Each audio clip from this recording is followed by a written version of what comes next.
Good morning folks, and welcome back to Meadowcroft Farm. We've finished the jackfruit pruning. Now it's just a matter of fertiliser, irrigation, and hopefully we'll be picking in the next probably 6 to 8 weeks, and then from that we'll be continue picking through till maybe March time. But today we're down in amongst the Canistels, yellow sapotes. These are trees that we've got on the trellising, Totora trellising. So these are our trees. We've just gone through a cold spell, hence they shed a lot of the leaves. But there's new foliage coming while that's happening. You'll see some leaves are still falling here, but the new flush is on, as is the flowering. Flowering is going big time. These are some of our young trees that we've propagated, filling off this last trellis, or last two trellises. Quite easy to propagate these. These are all done from cuttings, or well, 90% of them are done from cuttings. There was a few that I did from grafting, but cuttings, really easy to propagate these. You don't need any special setup, any special heat mats or anything. We just, once the wet season started, took the cuttings, 4 inches or so, cuttings, stripped back most of the leaves, the usual thing, cut back the last 2 or 3 remaining trees to reduce any moisture loss through transpiration, put them in a shade tunnel in small forestry pots, and away they go with really good success rate. So the job now is to prune these back. If we're pruning wood that has flowers on, it's basically a form of thinning out, and these work well being thinned out. This is how they keep on. We've got the flowering going on, and we've got a fruit set there, flowering there, ripe canistel ready for picking. So the objective here is firstly to take some height off. Height wise, we really only like them to be maybe 8 to 12 inches above the top wire. We take again this vigorous wood away, and as I've said before, sunlight is everything. So down the middle here we've got to open all that up because it's getting too closed. So it will be go across the top, open them up. As you can see here, there's lots and lots of branches, so these little weak branches that will turn into suckering wood, they'll get removed. These will get removed just so that it's nice and open. Even if we're taking wood off that's got flowers on, no matter, because they just produce so many fruit, and we tend to reduce the amount of fruit so that we get a nice, better sized fruit. And we pack out either 20 or 60 into a box. Okay, so we're here in one of the newer trellises, and we're growing them in what you might describe as a fan-like shape. So we've got the main leader here coming up, and then we branch off. If there's too many branches coming off, we will remove and just have them spaced about 60 centimetres, about 2 feet apart each section. We grow them in this style because when we first started to manipulate them, to shape them, we were growing on the horizontal. Huge mistake, because tropical fruit trees being evergreen, they don't like the sunlight on the wood. The intense heat, certainly for us in our summertime, say December, January, February, very little cloud cover, intense sunshine on the exposed horizontal branches, just too hot, it cracks the bark, which then allows disease in and you start losing branches.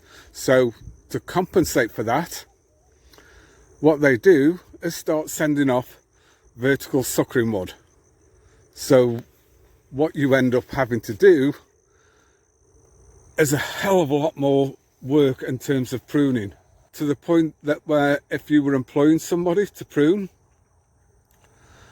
the cost of the labour, you just wouldn't make anything, because your labour cost would be through the roof and the fruit that you're selling would barely cover it. So lesson learnt, we then changed them to this sort of shape, a little bit steeper than 45 degrees and a lot more calm. And the problem with the horizontal, we found that in quite a lot of stuff. Soursops don't like it, carambola don't like it.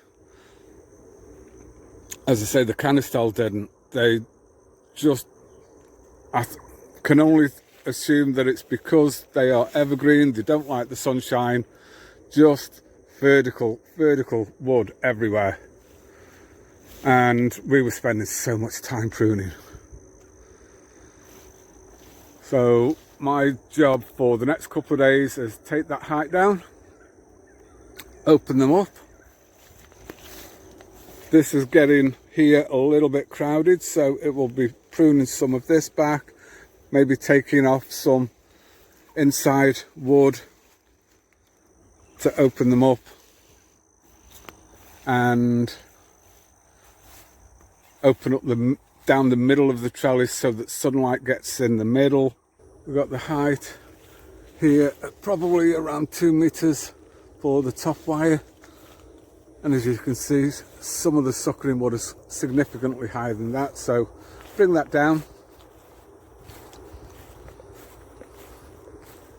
Open them up, although these being newish trees, only a couple of years old, there's not as much pruning opening up on these trellises as the older trees that are sort of 5-6 years old. These flowers are just going to be opening up shortly, and then all the wood again will be chipped and put back on the ground.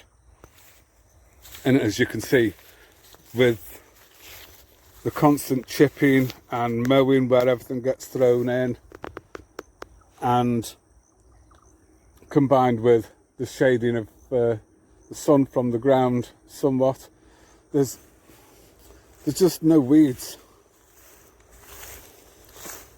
Very little weeds, and the odd one that there is, while I'm pruning, I can just pull that out. That's not a problem. So that's saving time and expense on weed spraying, and you're not putting chemicals out there. So again, I go back to the fact that the mulching down of any material that you've got makes a massive difference, massive.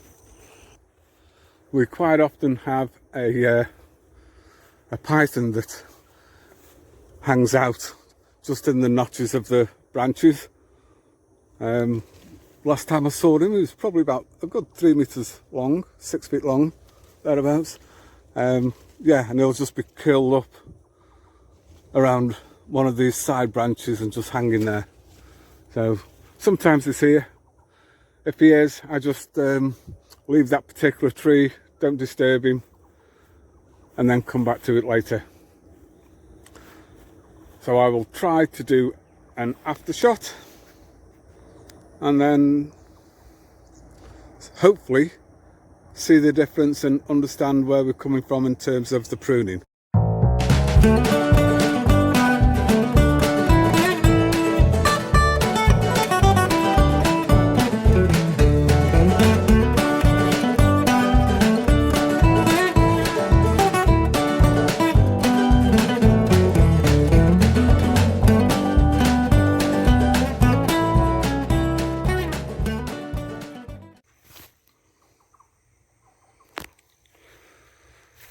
Okay, so it's the next morning and I want to try and show the effect that we're looking for in terms of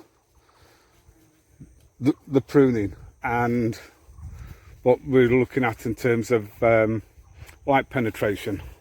Now, as you can see, it's about 9:30 in the morning and on the ground is pretty much a solid shadow everywhere. Now we'll head round to the trellis that I pruned yesterday and we'll look at the ground there, and you'll notice that the ground has a dappled effect, bits of shade, bits of light. Now it isn't a matter of the light reaching the ground, but when you have this dappled effect, it's an indication that the light is penetrating into the actual tree itself, and without light getting in there, you won't get the same sort of flowering. You certainly just so thick that all sorts of bugs and humidity and everything. So this is the sort of effect that we're talking about. Nice dappled shade.